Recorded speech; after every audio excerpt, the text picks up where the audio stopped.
watching the Urban Debate with me, Aarti, and our focus this hour is how bigotry and intolerance on the campus is snatching away students' right to education. Muslim girls who've been wearing the hijab all this while are now suddenly barred from entering colleges in Karnataka.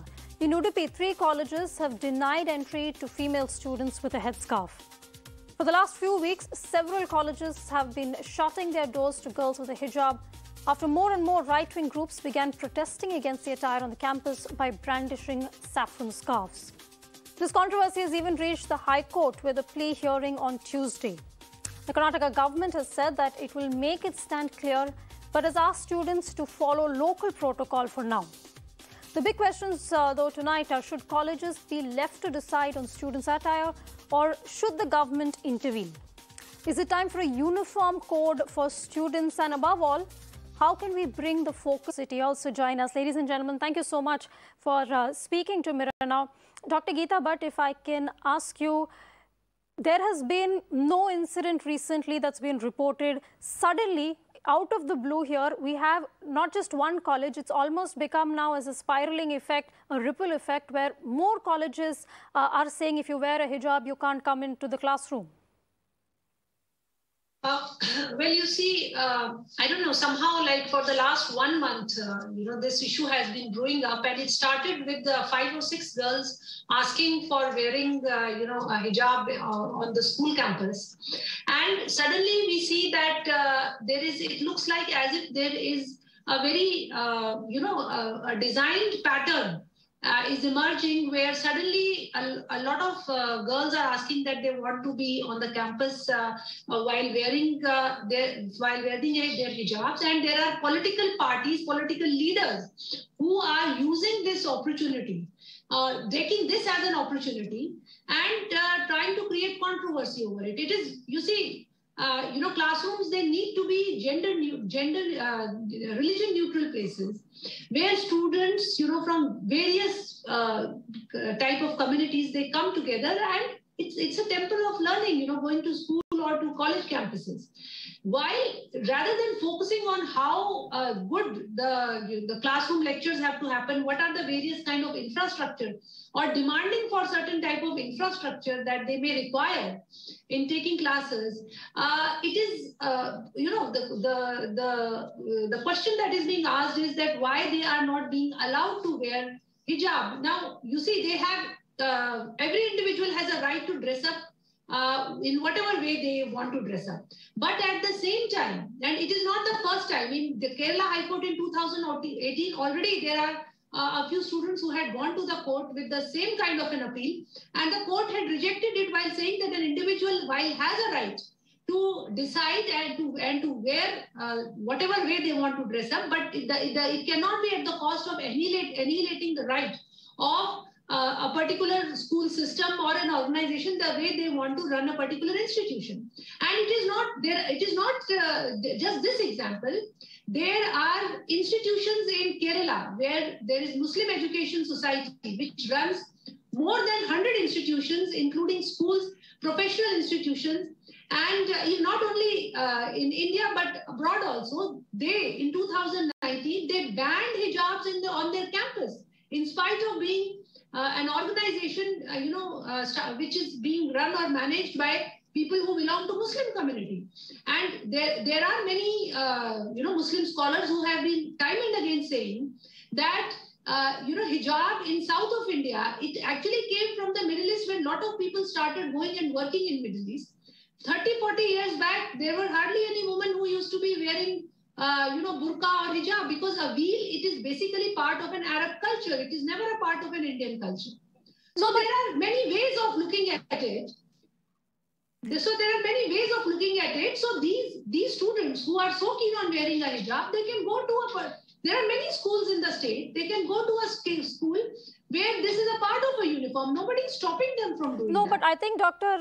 Geeta, but the question is, why suddenly does a school have a problem? Mr. Mohan Krishna, is this a sign of times where there is a lot of right-wing elements that are getting emboldened? Because we've seen there have been counter marches or counter attempts to come to schools or colleges wearing saffron scarves. Good evening.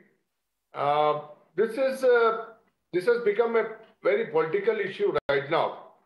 I don't know why the political leaders, like opposition leader Mr. Siddaramaiah, who was a former chief minister also, has raised this issue. So has Mr. UT Khader. So as others also, they have raised their voice. Mufti Muhammad Saeed, a lot of people, they have raised their voices. I would like to ask few questions to people who are protesting now. The purpose of uniform, that definition of uniform is totally defeated. Why do you want to do this? Were you not following this earlier? You were following. Why you have stopped this? You are not following hijab right from the day one. You have just started from some time now. And yesterday I heard from the sources, from the school authorities, that these girls who are protesting, they were coming to the school and they used to remove the hijab and come and attend the classes and go quietly. There are a few questions which I would like to ask. Why you are to the political leaders, opposition leaders, especially Mr. Siddaramaiah. We were expecting a lot of good things from you. Not this way. Not this way. Okay. Why Mr. Khader? He's also from Dakshin Kannada, from Bangalore. He could have gone to Udupi and sat with the students and gave Well, Mr. Krishna, the thing is, it's not just the incident that you're talking about, the girls that you're referring to is just in one college. There are two other colleges. And in fact, my colleague Deepak Bopana even accessed one of the school rule books and it made no mention of not wearing a hijab. So it's not just one college now, it's two more. Aslam Pasha, you wanted to respond. Yeah. No, Aarti, first of all, we all need to understand, I'm proud to be an Indian. We live in the biggest democracy of the world. Right? We believe in unity and diversity. Vividtame Ekta is what we believe in. Now, having said that, the Constitution has given us the right. It's a fundamental right of these girls. If any girl wants to wear a hijab, it's a fundamental right which is guaranteed in Article 25 and Article 14, right? Which talks about right to equality. And we have the freedom of religion as well. So this is a clear violation of Article 15(2), which prohibits discrimination on basis of caste, creed, religion, and place of birth. This is a clear violation. It's a blatant discrimination which is done by the principals of these two organizations. And the gentleman who was speaking about just a minute back, I want to tell him, sir, the Pre-University Education Board, the Department of Pre-University Education, has given a circular in 2018-19 that no student can be compelled to wear a uniform in pre-university education institutions. Now, coming back to one more point, which he was not telling it right, that is factually is incorrect, because these girls have been wearing hijab from a very, very long time. They have been wearing hijab from very, very long time, not only in this college, in all the other colleges in the coastal belt of Karnataka, they have been wearing hijab. I don't know what has changed. And what we could read from this is BJP, after the BJP has come into power, they are using Karnataka as an experimental ground to push their right-wing ideologies.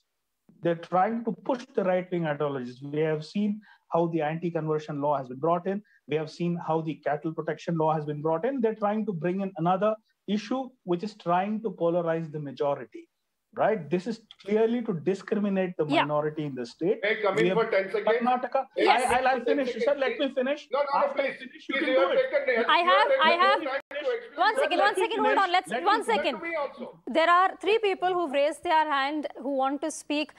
So, Mr. Pasha, let's give them an opportunity. I'll come back to you. There's plenty of time. We can discuss this and we can discuss this in a way where no one's screaming or shouting. Dr. Lubhna, I want to come to you. You've not had a word yet in the discussion, but the BJP, I think, and just for 10 seconds, as you said, you have quickly the chance to respond. Yeah, exactly. I would like to remind Mr. Aslam Pasha, I have gone through the Article 25, Article 15, Article 14, and Article 26 also. Okay, it doesn't mention that religious discrimination in schools. Please understand. When High Court has passed the order, please listen. When the High Court has passed the order in Kerala, they have mentioned this. When you went to the Supreme Court rejected your application. Okay. Supreme Court Okay. no, No. Dr. Lubhna wants to make a point. She's not made her opening statement. At least let's allow her to do that. Again. No. I'm correct. No. Gentlemen, please. No. Good evening to everybody. People like Mr. Siddaramaiah. Gentlemen, please. 1 second. Hold on. Mr. Pasha and Mr. Krishna, we're going to have to reduce. We're going to have to cut off your audio if you continue screaming like this. It doesn't help anybody. Please. I will come back to you. We have plenty of time. You can make your point. I'll allow you to argue in a sane manner where nobody is speaking over each other. But Dr. Lubhna has been waiting. She's not said a word. Please allow her that opportunity. Yeah, good evening. Am I audible? Yes, you are, ma'am. Yeah, thank you. So I just want to just in one line, I want to tell one background, The latest female literacy rate of Karnataka should be the focus. And what is it? It is an abysmal 67%, okay? So what should be our focus? Everybody's focus should be, whoever girl is coming to our schools, private and government, we have to ensure every security and every encouragement and incentive so that she studies. Now, given this background, I want to give another background. I am from a Christian missionary school here way back in Hyderabad. And we are in the Christian missionary. We had so many people from all walks and faiths of life in our missionary school. We never saw any sort of imposition of any Christian over there. We don't even remember that, can't even recollect it. And all our multi-faith, all the girls used to come sporting bindis.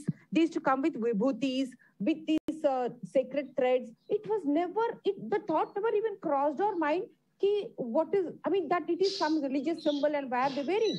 And in all the schools, even today, so many girls come with their vibhuti, with their religious, with some sort of a piety, burning, they do the puja near the goddess Sarwat, all that. They come with so many vibhutis and strings and all that. When was it a talk at all? That religious symbol should not enter into the, it was never a talk. Why suddenly, when now coming to the other point is, what if she has started only today to wear a scarf? A small piece of stole covering her head, when the girls are actually telling to all the channels that we feel discomfort because there are male teachers. That is the practice. And when they have a practice, and that practice is not immoral, not illegal, not indecent, it's not provoking anybody. Is the scarf provoking somebody? No. They are trying to be decent through their practice of their faith. Okay? So now in this practice, when it is not coming, not giving any negative signal, and more matter of fact, due to the stopping their fundamental right of education and their liberty to don that piece of cloth around their head, which is a part of their wardrobe. They are elderly girls now, they are not small girls. We cannot touch their wardrobe. In all these conditions, and as rightly pointed out by the anchor, it is there. It is clearly written in the books that girls with scarves are permitted. In all these backdrop, don't you think that this is such an irrelevant issue that is being raised? And foolishly and most biasedly and brazenly, the principal tells on the media that the government has told them that boys will come with scarves and do not disallow them, allow them inside, and disallow the girls. There's actually an attempt, there has been an attempt to make matters worse. There's been an attempt to communalize this further, and that is shameful. Dr. Geeta Bhatt, we are a plural society. India is not France. India cannot say from tomorrow onwards there can be no religious symbols in public. Nobody can wear a headscarf or any kada or a turban. You can't do that. That is not possible in India at all, and it shouldn't be as well. It shouldn't be a problem. How are you going to stop that then? How can you say that please don't wear a headscarf, because then it'll be don't wear a turban, don't wear your kada. There is no end to it, is there? Don't wear your bindi. You see, the point is that I would like to respond to what the other panelist has just mentioned the points. I want to put forth a couple of points. The first point is the whole debate is being projected as if these girls are being stopped from wearing hijab. They are not being stopped from wearing hijab. It is only when they are going inside the campus of their school that they are being told that there is a uniform that they need to follow and that they have to wear. Now, in university campuses, there are many university campuses where the students, they come in, some of them come in shorts, some of them come with a wheel on their head and so on and so forth. So first point is this. So this is being projected in a wrong way. Second point, these girls, I'm really surprised to hear that it is the objection. I mean, their whole focus is that they want to wear a hijab because there are male teachers in the school. Their parents, their well-wishers, and within their community, they need to be counseled that they need to learn to trust people or trust the institutions where they are going to study. If they do not have this kind of a trust in their teacher, then it is better that they go to a school where they feel that wearing a hijab or wearing a veil is going to give them a protection, because there are many schools, minority schools, which do allow it. So first of all, no one is stopping them from wearing hijab in this country. They can very well, it is only that there are particular institutions which are saying that in our campus, this is not being allowed. That is the first point. Secondly, just a couple of days back, Kerala government, there are girls who, there are school students who go as volunteers and in Kerala police, as Kerala cadets. Now there are certain Muslim girls who have again raised the same issue, that we are going to cover our, arms, and we are going to cover our faces.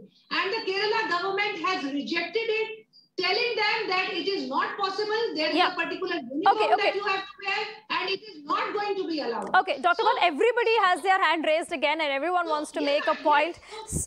So let me go across. I wish that, and I just want to bring 10 seconds if you can give me. I am just reminded when the Sabarimala case was being heard in the Supreme Court, and there were many so-called liberals who were, and it was the deity's right that who can come and visit the deity. When that judgment came, people were trying to hail it as if that this is a new kind of revolution that has okay. Let's not digress. Let's not digress. The BJP wanted to come in. The JDS wanted to come in. Let me start with the BJP. Yeah, I would like to ask Mr. Aslam Pasha. Hijab, I have gone through the records.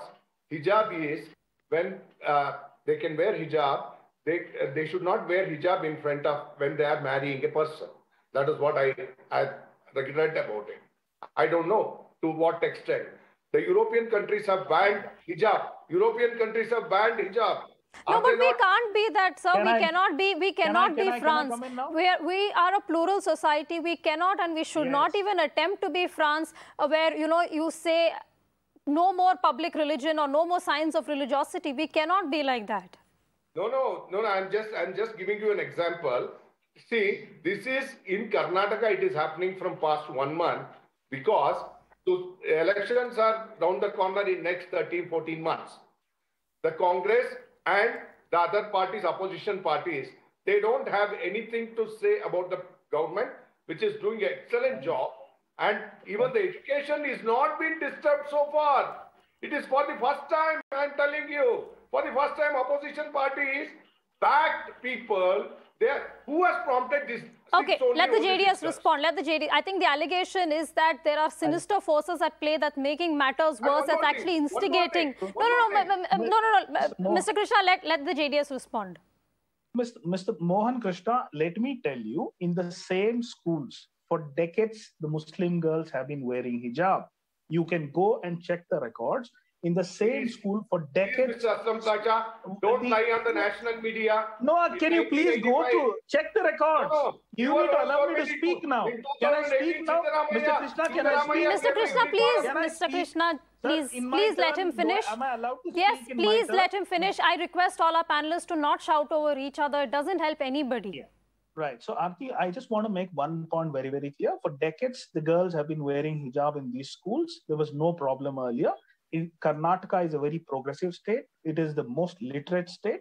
Now, what we need to focus is on the girl education. The central government talks about Beti Bachao and Beti Padhao. We need to check all means, and we need to encourage and appreciate people who are studying. They cannot be discriminated on basis of one particular issue, and they're not being allowed to enter into the college. The exams are fast approaching. We hardly have 2 months for the exams. They're fast approaching. The girls are not allowed inside these schools.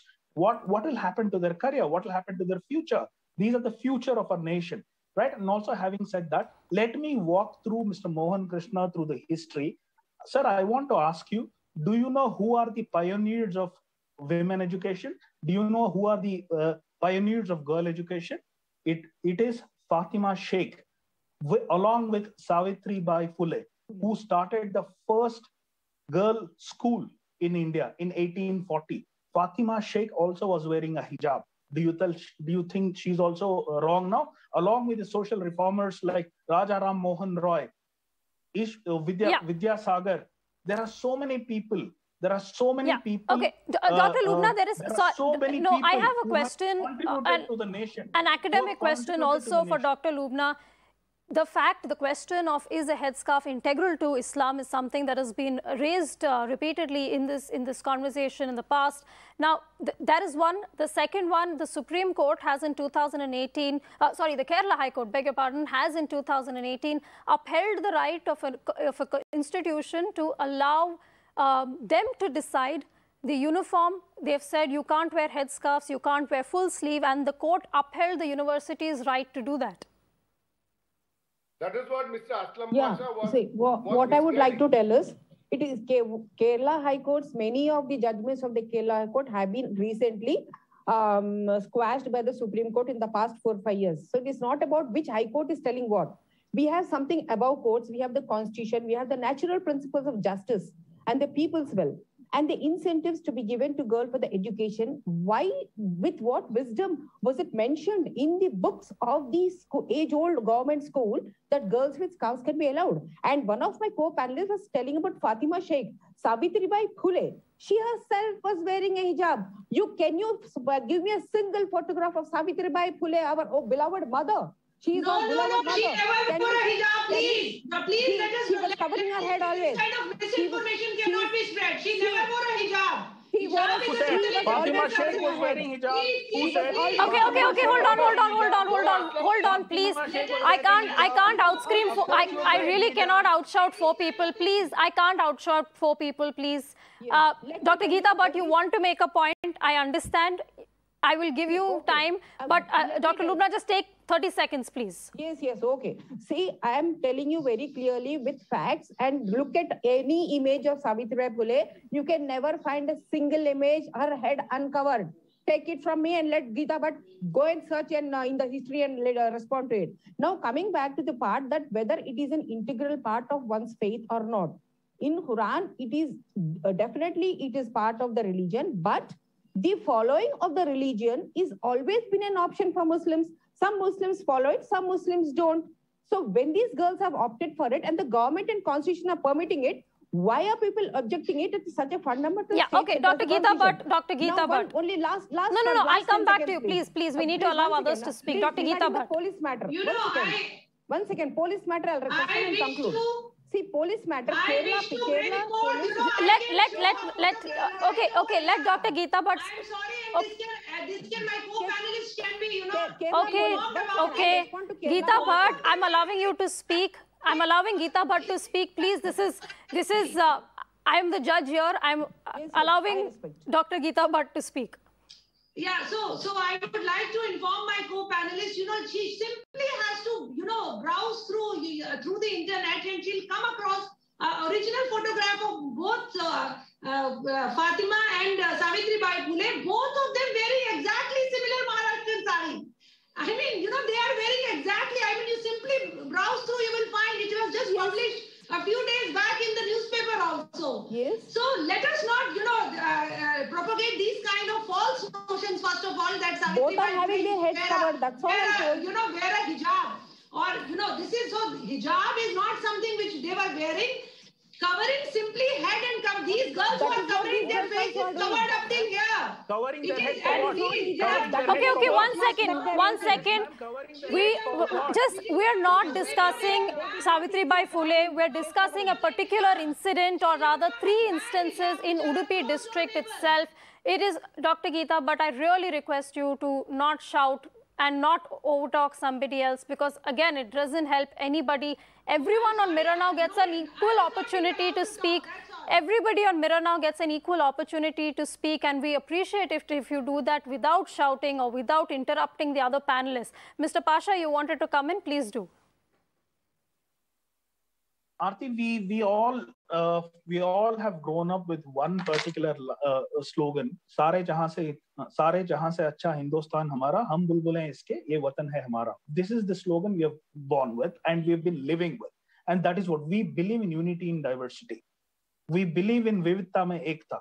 There are fringe elements who are trying to bring in rift among the communities. Let me tell you, Karnataka is a very progressive state. We have the highest literacy. We are the highest tax-paying state, right? And we are known for communal harmony. We are known for social justice. Now, after the BJP has come in power, there are a lot of incidents which is dividing the communities. Okay, you've made your point. Let Mr. Krishna come in. Let Mr. Krishna come in. You made your point. I think we understand, and I can summarize for you that there is a rise in certain instances after the BJP has taken over. There is an emboldening of right-wing forces. That's your point. Mr. Krishna, please respond.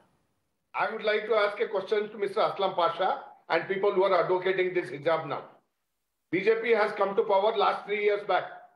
Why this was not happening then? Okay. The same students who were coming to the school, they used to remove the hijab and attend the classes. You go and check.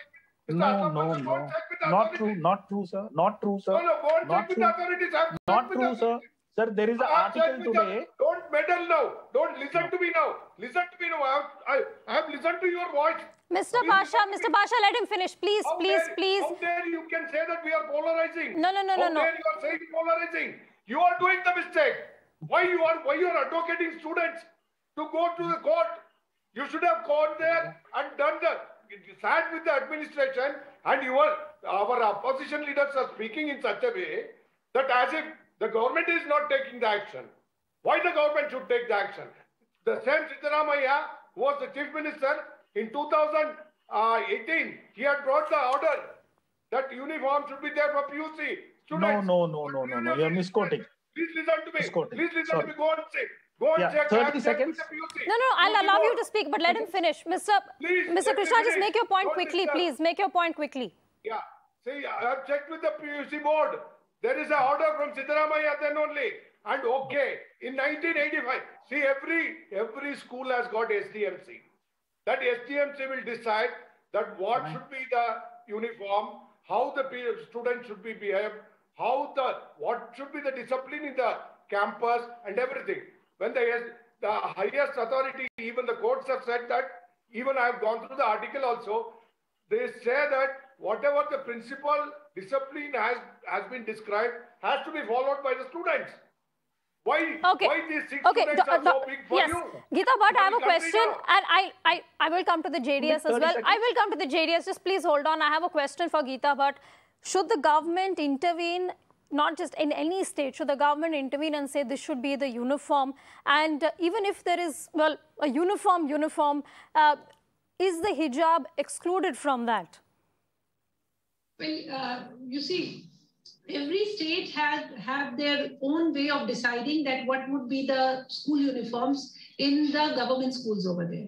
So whatever is the, whatever are the guidelines which have been given by the government, as one of the co-panelists was telling that in 2018, the school uniform was introduced by the previous government, and that is what is being followed at present.